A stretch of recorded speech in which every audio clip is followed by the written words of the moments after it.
Hi, I'm Tyler, aka Mallacht with Mallacht's Plants, and today we're going to talk a little bit about composting and the processes involved in composting. Before we get started, let's talk about where you guys can find Mallacht's Plants on our socials. On Instagram, we are at Mallacht's Plants. If you search pretty much any other social media for Mallacht's Plants, you'll find us. We're on just about everything. And be sure to join our fabulous Facebook group, the Mallacht's Plants and Your Plants Gardening Group. We've got over 6,000 members and we do giveaways very often. So be sure to join the group and there will be a link in the description. So why should I compost, you might ask?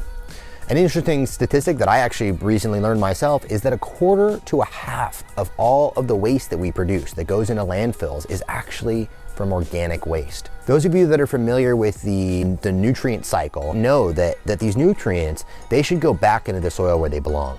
These coffee grounds, eggshells, grass waste, brown leaves, it should all go back into the soil where it belongs rather than, combining with plastics and creating ozone gas and, just destroying our planet. First off, I'd like to talk about some of the things that you're going to be including in a typical compost pile, in the case of like a worm farm or in the case of actual composting. All right, so as you can see, we've got some eggshells here.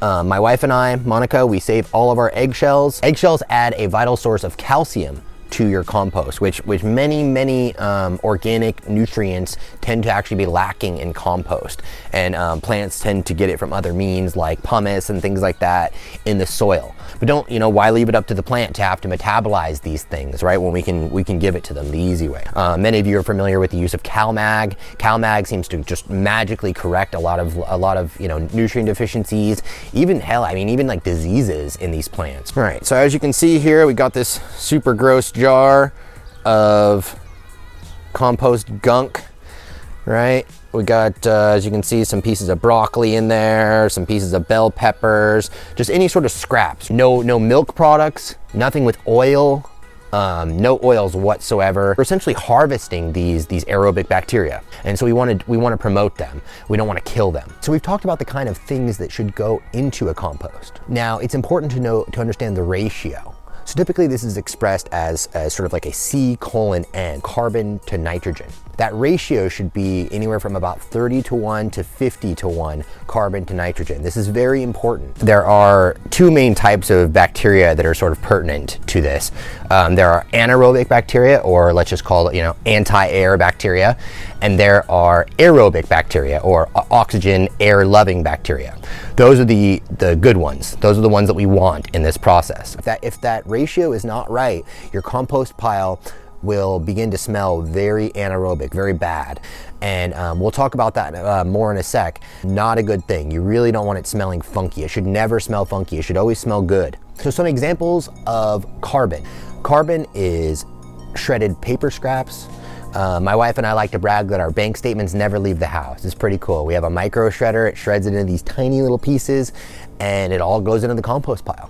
So no identity theft. We shred it, it goes into the compost pile, and it goes back into the soil just like we talked about. Other examples would be cardboard. You want to be careful though that the cardboard you're using doesn't have any glues or plastics. Brown leaves. Now, green leaves are actually an example of greens, right? So if it's green at the moment when you put it in there, that's an example of your greens instead of brown. But if they are brown, crunchy leaves, that's an example of brown or a carbon, because all of the nitrogen has left. Broken down into just pure carbon, which is, what's left is that crunchy leaf. Some other examples of browns are twigs, and I specifically say twigs because if you put any sort of thick branches or stalks, it will eventually compost. Okay, you might want to have maybe a separate compost pile just for that stuff, maybe, that stuff, and maybe some other stuff to to help it along, because that stuff will take forever to compost. Okay, like I've put a bunch of sticks in my pile before and regretted it, because you end up just picking them out. But even when you let it go twice as long as it normally would go, that you'll see that the bark kind of gets eaten away and stuff, but they never really compost properly. So twigs,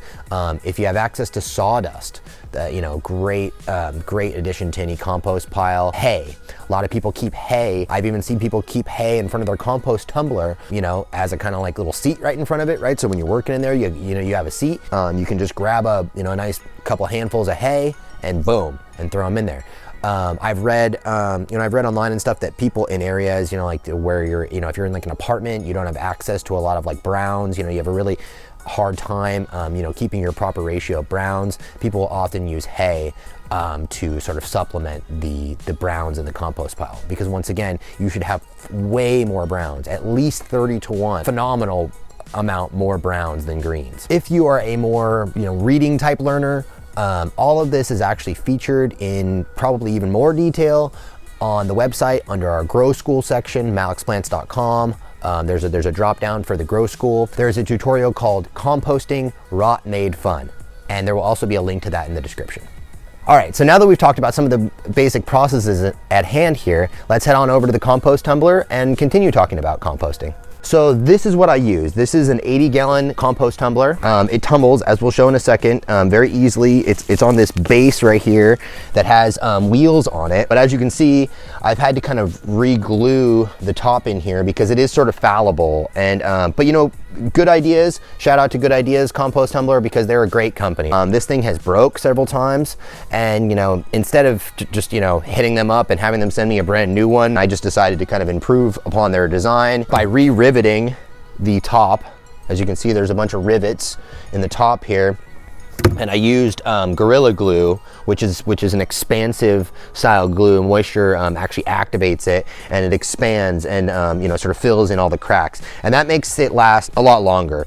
But eventually, I think because the 80-gallon one is so big, when you turn it, the weight of the compost itself is beating on this lid, and it really really kind of dislodges it and messes it up. So my advice is to reinforce it from the get-go, and then it should last just 10 times longer. But Good Ideas, great company. It has a lifetime warranty, so anytime it messes up, they literally just send you a whole new one. I also have this smaller one over here. This is the 30-gallon one, I believe. But anyway, let's get a close-up on this so we can kind of see what I was talking about here. So as you can see, there's lots of both fully composted and and partially composted stuff in here, right? You can see obviously there's some stuff that was recently added, but you can see that this isn't just falling apart because it's wet. It's falling apart because all of those aerobic bacteria that we were talking about are just feasting on all of the like anaerobic bacteria that are kind of like breaking stuff apart. A sign of a healthy compost pile is you should always be able to just squeeze it right in front of your face, give it a good smell. Looking at this, right, you would think that this smells bad, right? But it doesn't. All you gardeners out there are familiar with that, like that rich soil smell, right? That just, to a gardener, it smells amazing. All right, so I wanted to show you guys, I've got the lid back on now. It just screws on pretty easily. And I wanted to show you guys how this thing, how this thing tumbles. So let's go ahead and give it a whirl. I like to start, I like to use my feet and my hands because once again, this is 80 gallons. But okay, so I like to put my left foot right here. And I put both my hands right here, and as I'm pulling, I'm kind of kicking inward like this. See? And then we just give it a couple, we give it a few tumbles.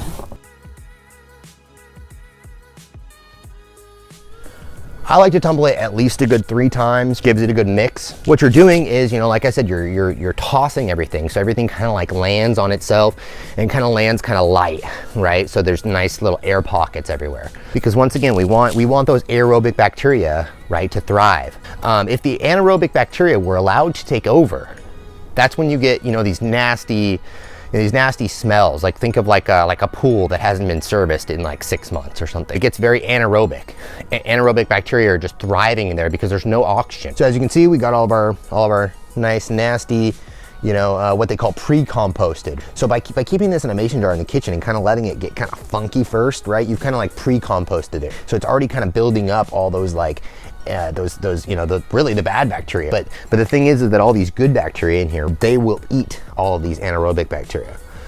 Okay. So I like to just dump this out in here real good. Make sure it's pretty spread out. Okay.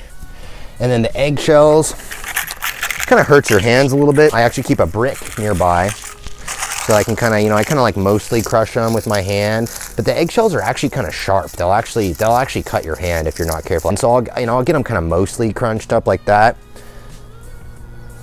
And then I'll just throw them in there. I'll take my handy dandy brick, Acme brick, right? And I'll just kind of, you know, just kind of really pulverize those eggshells. And it doesn't matter if you still see chunks of eggshells, you know, by the end of this process or whatever. They will eventually break down in the soil, and once again, you know, give your plants that that calcium that they so need. For all you Trichocereus growers out there, we all know how much Trichocereus need CalMag, calcium and magnesium. So some of you out there that already know, you know, a bit or two about composting are probably like, Mallacht, why would we add a bunch of, you know, completely uncomposted organic matter to what's clearly, as we showed already, right? You know, that black, rich, you know, relatively finished compost. Well, for one, it's winter here, right? So I'm not really fertilizing anything. And for two, you know, they say even when you've used most of your compost, to always leave at least a couple handfuls of it or so, because that's essentially an inoculant. There are even like compost like starters out there or whatever, right? That, you know, and that's all they are basically. They're just an inoculant of these very same beneficial, these aerobic bacteria that we've repeatedly talked about here. During the winter, even if my compost is completely done and my other composter is empty, I'll still add uncomposted, just fresh organic matter to already done compost, because it'll compost just that much faster. You'd be amazed at how quickly all that stuff that we just showed, all that, you know, just complete, just fresh organic matter will turn into that rich black stuff. As you can see, all that stuff that I just added is, you know, nice and mixed in. If any of you out there are wondering, where can I get this fantastic Mallacht Plants tie-dye shirt? Should I do a little spin? It is featured on our website under the merchandise section, link in the description. This is one that I'm very proud of. I really like it a lot. The quality is amazing. As you can see, it's this nice like stretchy tee, which you know, all us gardeners appreciate being able to move. All right guys, that's it. Once again, this is Mallacht signing out. Really appreciate you guys. Till next time.